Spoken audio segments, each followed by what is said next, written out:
चलिए एक सफर पर चलते हैं भविष्य में। सोचिए जरा, साल है 2035। एक ऐसी दुनिया जो टेक्नोलॉजी, इनोवेशन और हिम्मत से पूरी तरह बदल चुकी है। और इस बदलाव के सेंटर में कौन है? भारत। तो चलिए मिलके देखते हैं कि यह भविष्य आखिर दिखता कैसा है। आज हम भविष्य की बस एक झलक देखने वाले हैं। एक ऐसे भारत की जिसने अपनी सबसे बड़ी चुनौतियों को, आप जानते हैं ना, भीड़, प्रदूषण, धीमी रफ्तार, इन सबको टेक्नोलॉजी और एक नए विजन के साथ एक मौके में बदल दिया है। और यकीन मानिए, ये तो बस एक ट्रेलर है, एक शुरुआत। तो लीजिए, स्वागत है 2035 के भारत में। यहाँ शहर अब सिर्फ कंक्रीट के जंगल नहीं रहे, ये बन गए हैं भविष्य की प्रयोगशालाएं। वही शहर जो कभी भीड़-भाड़ और प्रदूषण के लिए जाने जाते थे, आज पूरी दुनिया को सस्टेनेबल डेवलपमेंट का मतलब सिखा रहे हैं।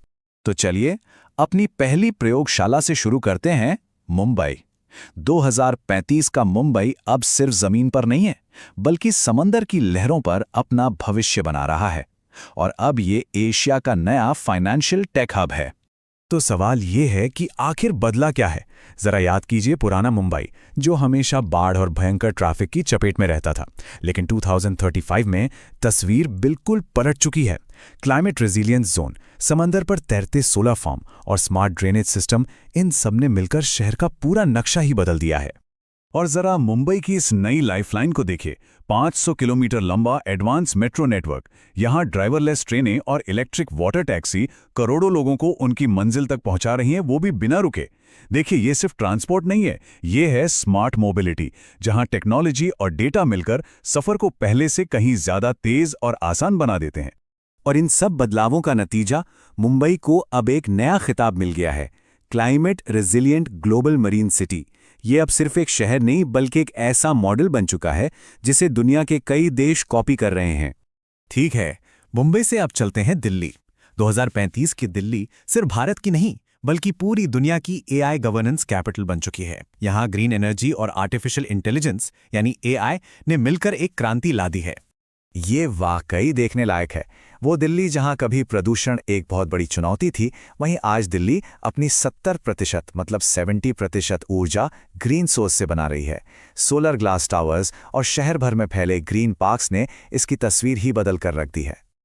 लेकिन दिल्ली का असली गेम चेंजर है प्रिडिक्टिव गवर्नेंस। अब इसका मतलब क्या है? आसान भाषा में कहें तो एआई सिस्टम्स पुराने डेटा को एनालाइज करके ये पहले ही बता देते हैं कि ट्रैफिक जैम कहाँ लगने वाला है या किस इलाके में बिजली की ज्यादा जरूरत पड़ेगी।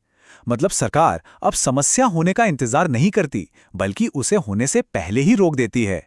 और कनेक्टिविटी की बात करें तो हाइपर लूप ने तो समझिए पूरे उत्तर भारत को एक मेगा सिटी में ही बदल दिया है। दिल्ली से जयपुर या चंडीगढ़ का सफर अब बस 30 मिनट से भी कम का है।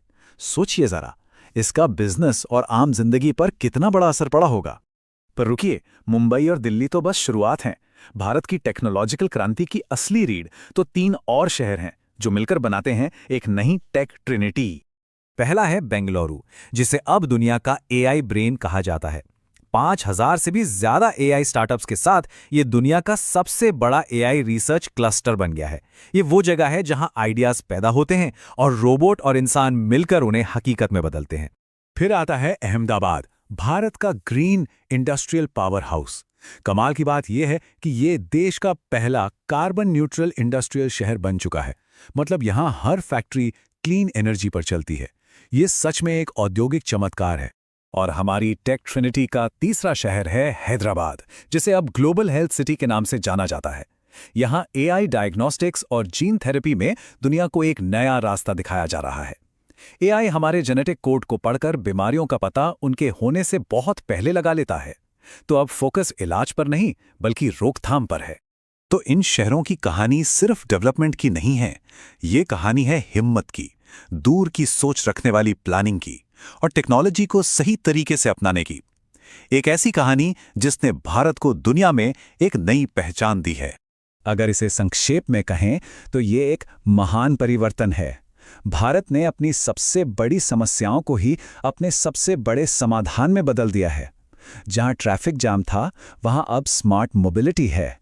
जहां प्रदूषण था, वहां ग्रीन एनर्जी है। और जहां कभी बेरोजगारी की चिंता थी, वहां आज इनोवेशन के नए नए अवसर हैं। यही है 2035 के भारत का असली सार।